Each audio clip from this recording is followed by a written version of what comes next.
Hola amigos, ¿qué tal? Bienvenidos a esta lección. Soy el doctor Sergio Aldaba y en esta ocasión les hablaré del quinto círculo del infierno de la Divina Comedia. El círculo donde están condenados los iracundos y los perezosos, descritos por Dante en los cantos 7, 8 y 9.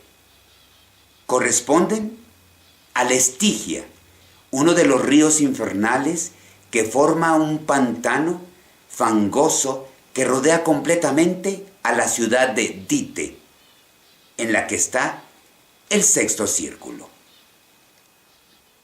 Como veremos, este círculo es uno de los círculos más complejos. La última parte del canto 7 presenta a los iracundos. Entre ellos están los perezosos. Los dos poetas, Dante y Virgilio, atraviesan el círculo hasta el extremo opuesto, donde hay una corriente de agua que surge de la roca y se mete en una acequia.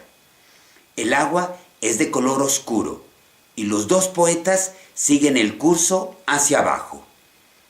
El arroyo se empantana en el río Estigia, donde en el fango están sumergidas las almas que Dante observa con atención, viendo que tienen un aspecto atormentado.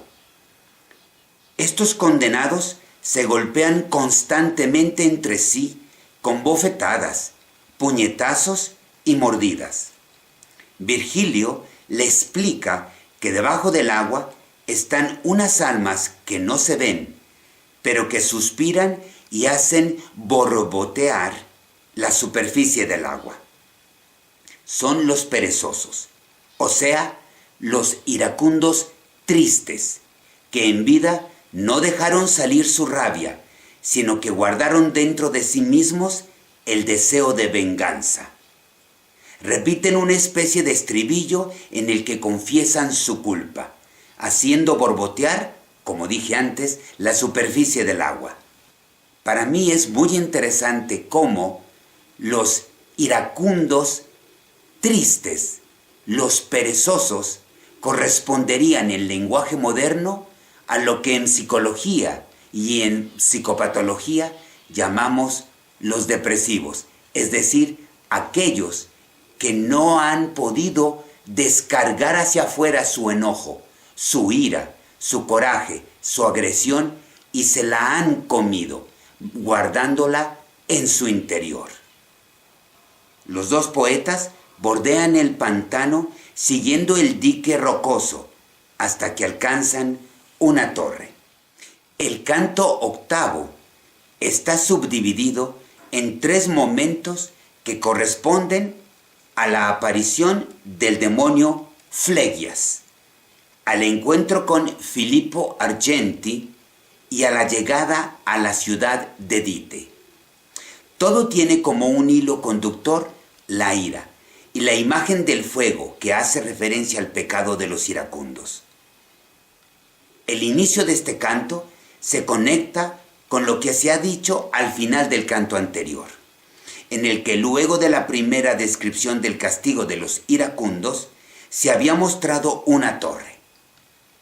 Ya antes de llegar al pie de la torre, Dante había notado que de ella salía una señal luminosa, que respondía a otra señal idéntica, proveniente de otra torre más lejana.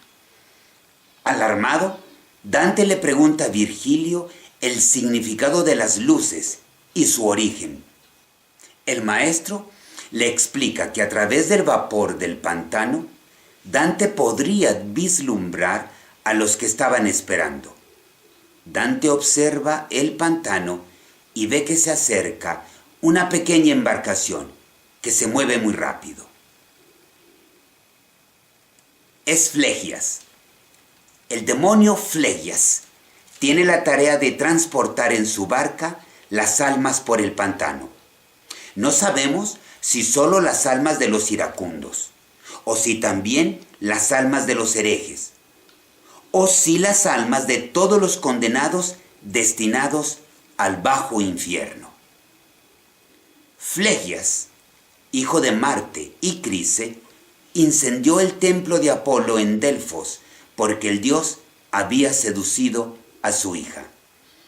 Es difícil decir de dónde es que Dante haya extraído el aspecto demoníaco de Flegias, excepto por el hecho de que el nombre etimológicamente tiene que ver con la palabra griega phlegeton, ardiente, y por consiguiente con el pecado de la ira y el fuego que caracteriza a la ciudad de Dite con sus murallas rojas por el fuego eterno.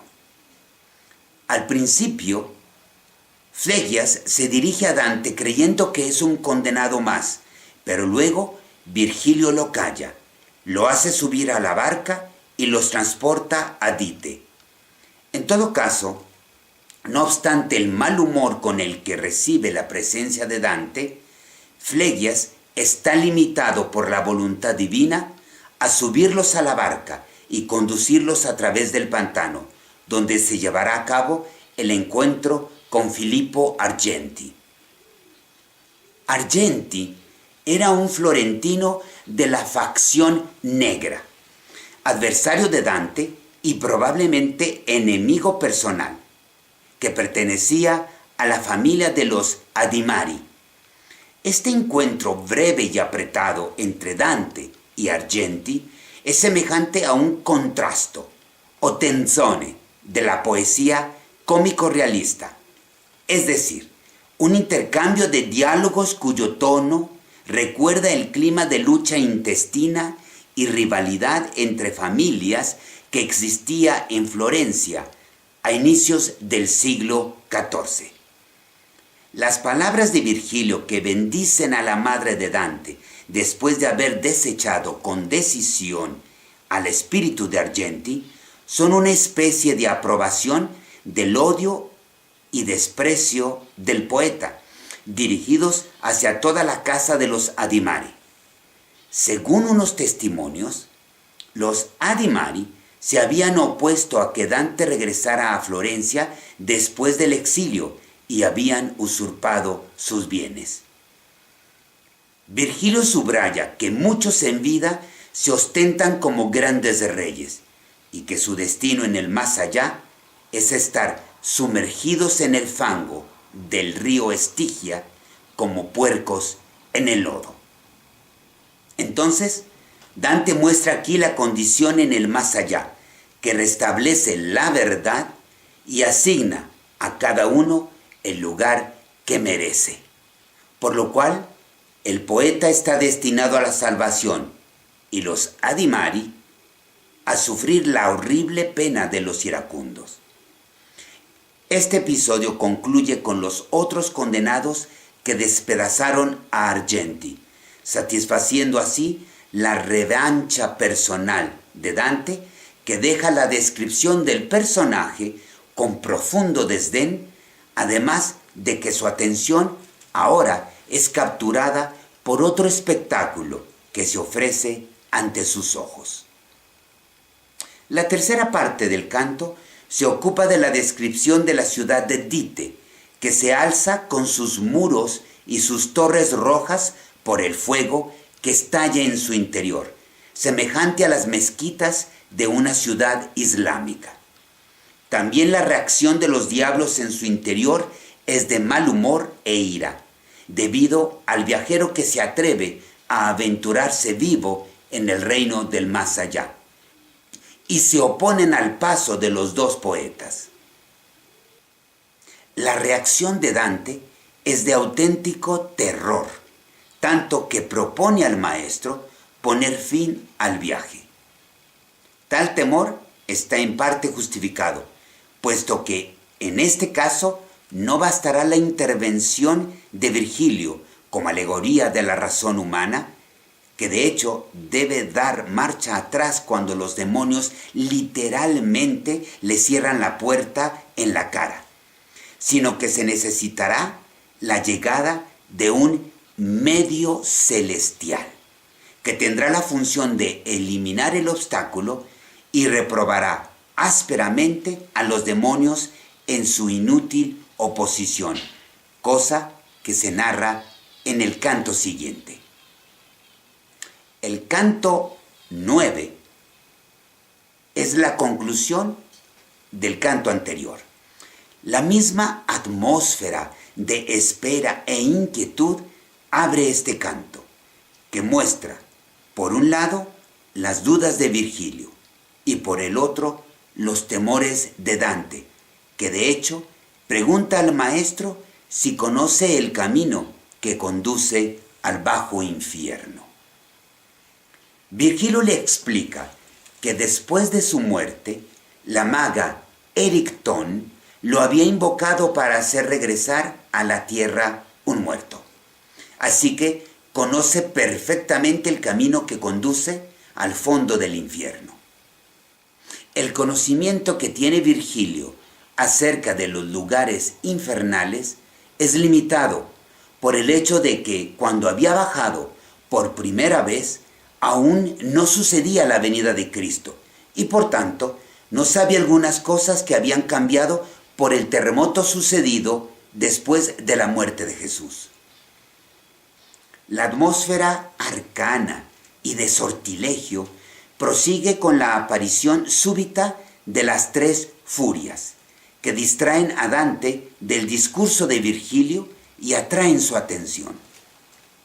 Las criaturas demoníacas se asoman desde las terrazas de Dite y amenazan a Dante evocando a Medusa, la terrible gorgona que tiene el poder de petrificar a quien le mira el rostro. La amenaza es real y hace que Virgilio cubra los ojos de su discípulo. Las furias y Medusa son la demonización de la divinidad clásica del mundo inferior, que también en este caso se oponen inútilmente a que Dante siga su camino, aun cuando la gorgona no aparece directamente, sino a través de las amenazas de las furias, que hablan del descenso de Teseo al infierno y se lamentan no haber resistido el asalto. Así, la parte central del canto 9 se ocupa de la llegada del medio celeste, precedido de la advertencia de Dante a los lectores, que deberán, si tienen el juicio sano, observar bien la doctrina que está oculta bajo el velo de versos extraños. No será la última vez que el poeta se dirige de esta manera a su público. Tampoco está claro qué quiere decir. Es probable que Dante esté invitando a los lectores a recoger el sentido de la sagrada representación, que para Dante tiene el medio, o sea, la necesidad de la ayuda y el auxilio de la gracia divina para superar los obstáculos del pecado, sin la cual la sola razón es insuficiente. La ayuda de Dios es necesaria para que Dante venza sus dudas y su cobardía, como ya había sucedido en el bosque oscuro por medio de Virgilio, y para que supere también la oposición de los demonios, que de por sí es inútil, pues su viaje no es sino la voluntad del cielo, como el medio no deja de recordarle a los demonios. A todo esto, es casi imposible identificar con certeza cuál es este medio del que nos habla Dante. Muchos creen que se trata de un ángel, uno de los arcángeles, Gabriel o Miguel, o un personaje pagano, quizá Mercurio. Lo que sí sabemos, lo que sí es cierto, es que la tarea del medio es vencer la rebelión de los demonios ante la voluntad divina, como Miguel que venció a Lucifer, o como varios héroes mitológicos que mataron criaturas monstruosas. La ciudad de Dite representa los confines entre el alto y el bajo infierno, donde son castigados los pecados más graves, la violencia y el fraude, cuyo paso reviste una especial delicadeza que hace necesaria una intervención superior. Después de la intervención del medio, las puertas de la ciudad infernal se abren y sucede el ingreso de los dos poetas sin ninguna guerra. Toda presencia demoníaca desaparece y Dante ahora es libre de visitar el sexto círculo, en el que son castigados los herejes y todos sus seguidores. Hasta la próxima.